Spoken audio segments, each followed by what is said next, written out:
I'm Fred Norris, and I'm a local businessman here. I have been in Charleston almost all my life. I grew up just outside of Charleston, about an hour from here on a farm. And I just wanted to talk a few minutes about a project that, man, it's really near and dear to my heart. It's called Stir It Up.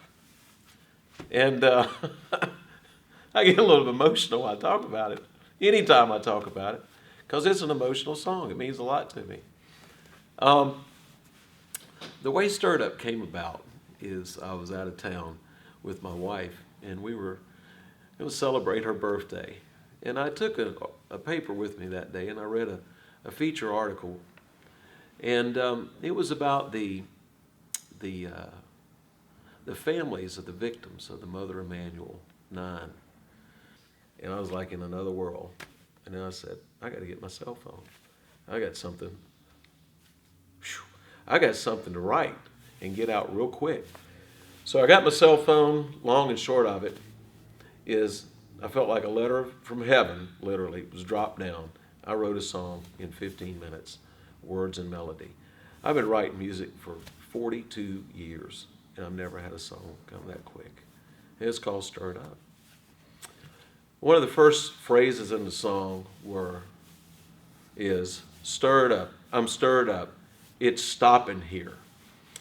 And I just become real upset by the amazing racial tensions that there were in this country and that we're seeing daily. I've never seen anything like it before. And we saw what had happened in Ferguson. We saw what had happened in Baltimore. And it's like when all this hit Charleston, when these families' loved ones' lives were taken so horrifically in that church that day. They, only 2 days later, released forgiveness, which is totally unheard of. In fact, that forgiveness and the sound of that we all heard from that televised courtroom was broadcast all over the world because people couldn't believe it. It was just totally extraordinary, whether someone believed in God or whether they didn't believe in God at all. They knew that the power to forgive that was released that day was a miracle and something totally out of the ordinary. By doing that, they stopped a movement of rioting and restlessness and violence that was sweeping this nation. They stopped it. And the city of Charleston came together. Behind them, it's almost like, we're getting your back. We've got you. We feel the pain and grief. And all of a sudden, all the barriers of color were broken down. People marched together. People wept together. Stirred Up is about all this. It's stopping here. We're locking arms together and wiping each one's tears.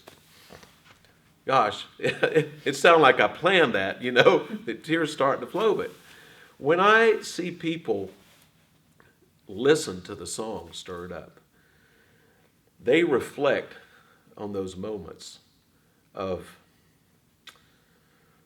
just how emotional they were. And they felt the pain that those families felt.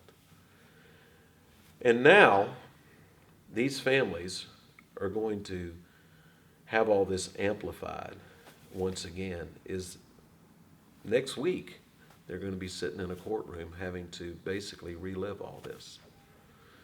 My prayer for anyone that hears this song, Stirred Up, is that they will sincerely pray for these families, that they'll be led to pray for them, for strength, for encouragement, once again, as they're having to deal with this in their face. Not that they don't, not that they haven't had to all year long, but it's in a greater capacity. Secondly, that we'll be reminded, we all will be, of the tremendous power that was released as they forgave. The power of love, the power of forgiveness. What greater gift could someone give to somebody else than forgiveness and love? I believe Charleston was given the grace by giving us these dear families.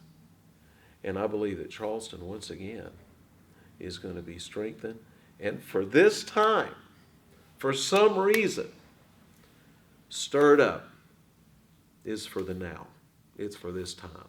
It's to encourage us once again and bring that hope, that peace, that joy, that love through a sound that will hopefully encourage and inspire a city once again.